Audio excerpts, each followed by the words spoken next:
میں نے اس رات کا خاصا حصہ عبادت کرنے میں گزارا۔ رات کو کھانے کے ساتھ ہی میرا لباس، جوتے، گھڑی اور سبز رومال وغیرہ مجھے بھیج دیے گئے۔ صبح میں وقت سے پہلے ہی تیار ہو گیا۔ 9 بجے گارڈز مجھے لینے کے لیے آ گئے۔ آنکھوں پر پٹی باندھ کر مجھے بند گاڑی میں بٹھایا گیا۔ کچھ دیر چلنے کے بعد گاڑی رکی، میری آنکھوں سے پٹی ہٹا دی گئی اور مجھے 5000 کی گڈی بھی دے دی گئی۔ یہ نئی دلی میں جنپت کا علاقہ تھا۔ بند گاڑی ایک ٹیکسی کے قریب رکی۔ مجھے ٹیکسی میں پچھلی سیٹ پر بیٹھنے کو کہا گیا۔ اگلی اور پچھلی سیٹوں کے درمیان پائیدان پر ایک منحنی سا شخص بیٹھا ہوا تھا۔ میرے بیٹھتے ہی اس نے مجھ پر پسٹل تان لیا اور اگلی سیٹ کے فرش میں جڑی ایک زنجیر کا ہتھکڑی جیسا کڑا میری ٹانگ میں ڈال کر اسے بند کر دیا۔ ٹیکسی سبزی منڈی اسٹیشن کی طرف روانہ ہو گئی۔ ٹیکسی سے کچھ آگے ایک گاڑی جا رہی تھی۔ جدھر جدھر وہ گاڑی مڑتی، ٹیکسی بھی اس کا پیچھا کرتی۔ ٹیکسی اور اس گاڑی کی رفتار بھی ایک ہی جیسی تھی۔ یقیناً وہ DMI کی گاڑی تھی۔ میں نے پیچھے مڑ کر دیکھنا چاہا تو فرش پر لیٹے آدمی نے مجھے کہا کہ سامنے دیکھو۔ اپنی ذہنی کیفیت تو میں بیان کر چکا ہوں کہ میں خود اپنی موت کے اسباب کرنے جا رہا تھا۔ میں نے اس شخص کو کہا کہ میں پیچھے دیکھوں گا اور ہر طرف دیکھوں گا، تم میں ہمت ہے تو گولی چلاؤ۔ یہ کہہ کر میں انجام سے لاپرواہ پیچھے دیکھنے لگ گیا۔ وہ بھلا مجھ پر ان حالات میں گولی کیسے چلا سکتا تھا؟ منہ ہی منہ میں 2-4 گالیاں بک کر چپ ہو رہا۔ ہماری ٹیکسی کے پیچھے 2 پرائیویٹ کاریں مسلسل ہمارے تعاقب میں تھیں۔ ان میں بھی یقیناً DMI کے آدمی ہوں گے۔ میں دل ہی دل میں اپنی زندگی کے اس پہلے اور آخری پروٹوکول کو دیکھ کر ہنس پڑا۔ میں اتنا اہم تو تھا کہ 3 گاڑیاں میری حفاظت کے لیے آگے پیچھے چل رہی تھی اور اسٹیشن پر بھی یقیناً درجنوں افراد میرے استقبال کے لیے پہلے سے ہی میرا انتظار کر رہے ہوں گے۔ اگر آگے اور پیچھے 3 حفاظتی گاڑیاں نہ ہوتی تو میرے لیے بڑا آسان تھا کہ لیٹے ہوئے اس آدمی سے پسٹل چھین کر کڑے کی چابی، جو یقیناً اس شخص یا ڈرائیور کے پاس تھی، حاصل کرتا اور خود کو آزاد کرا لیتا۔ یہ ساری کارروائی میں صرف 2 منٹ میں مکمل کر سکتا تھا، لیکن ریوالور چھیننے کے دوران ہی ڈرائیور نے گاڑی روک لینی تھی اور گاڑی کے رکتے ہی حفاظتی گاڑیوں سے نکل کر مسلح افراد مجھے گھیر لیتے اور اس طرح میں ٹیکسی میں کڑے سے بندھا ہوا ان کے قابو میں آ جاتا۔ بفرض محال میں پسٹل سے ان پر فائر بھی کر دیتا تو لیٹے ہوئے آدمی اور ڈرائیور پر 2 گولیاں چلانے کے بعد پسٹل میں صرف 4 یا 5 گولیاں باقی رہتی اور نگرانی کرنے والے مجھے ہلاک کرنے کی بجائے ٹیکسی میں ہی مجھ پر قابو پا لیتے۔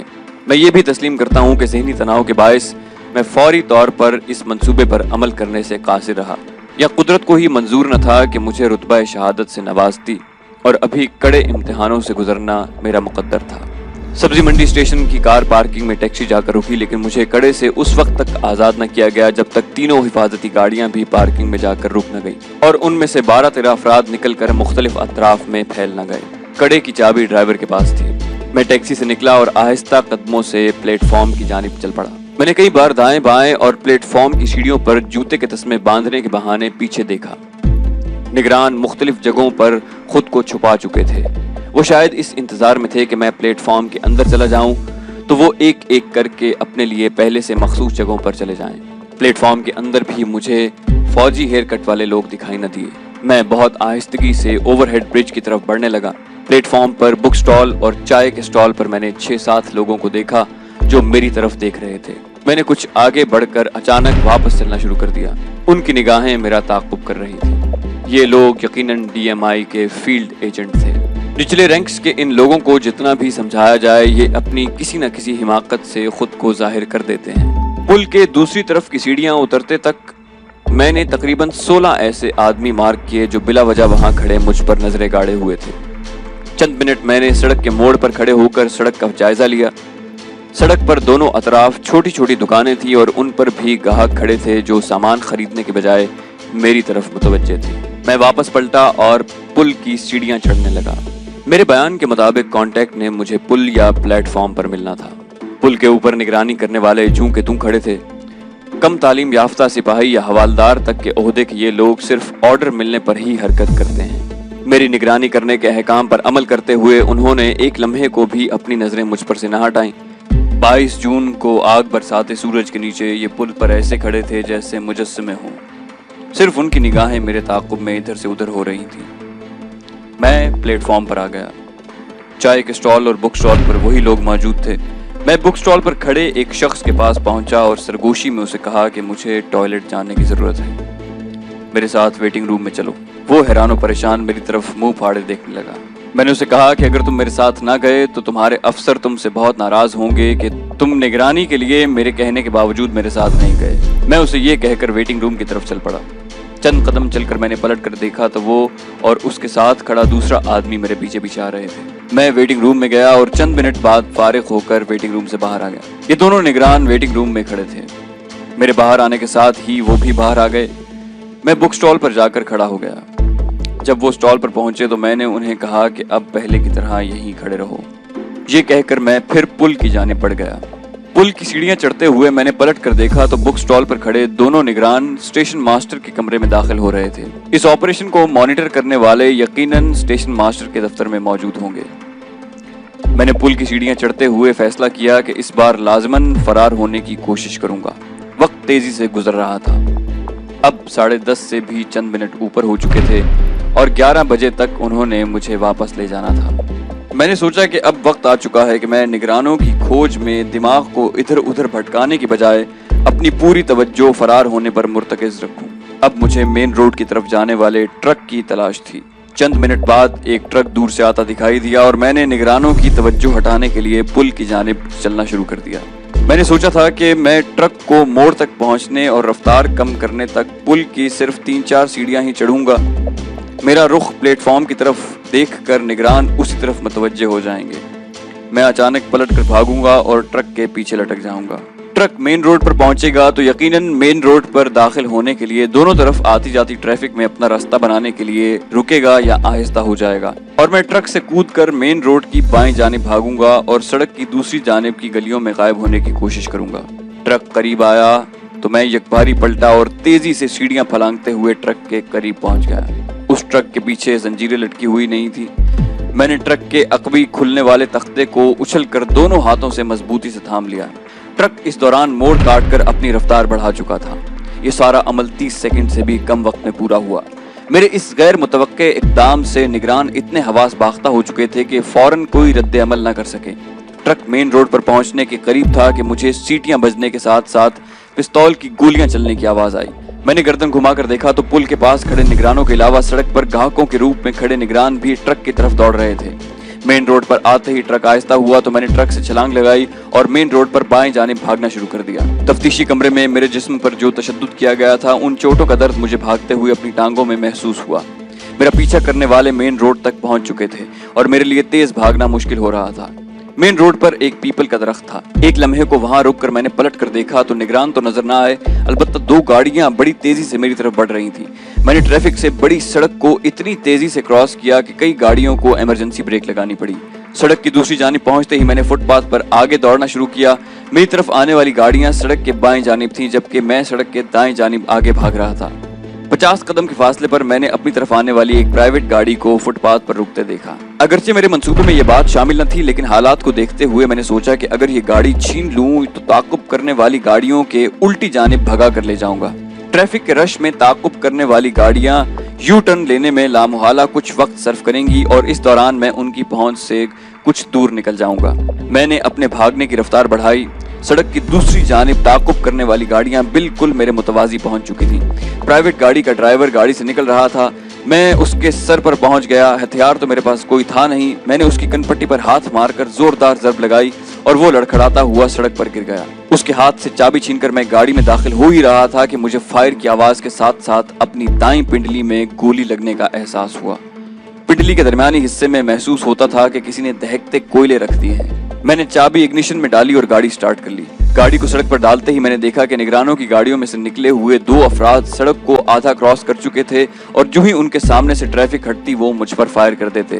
گاڑی کی باڈی کے اگلے حصے پر 5-6 گولیاں ضرور لگی ہوں گی۔ غالباً وہ پوری سڑک اس لیے کراس نہیں کر رہے تھے کیونکہ انہوں نے مجھے گاڑی چھیننے اور اس میں بیٹھے دیکھ لیا تھا۔ میں نے گاڑی پوری رفتار سے چلا دی اور پل والی سڑک سے بھی کافی آگے نکل آیا۔ مجھے اپنے فرار میں کامیابی کا یقین ہو چلا تھا۔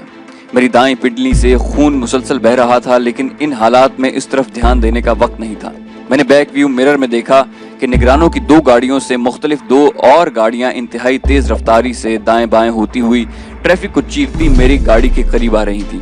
میں نے پورا ایکسلریٹر دبا دیا۔ میرا پیچھا کرنے والی دونوں گاڑیاں اب بالکل میرے قریب پہنچ چکی تھی اور ہمارے درمیان اب کوئی رکاوٹ نہ تھی۔ ان گاڑیوں سے غالباً رائفل برداروں نے فائر کھول دیے اور چند ہی لمحوں میں میری گاڑی کے دونوں پچھلے ٹائر یک کے بعد دیگرے برسٹ ہو گئے۔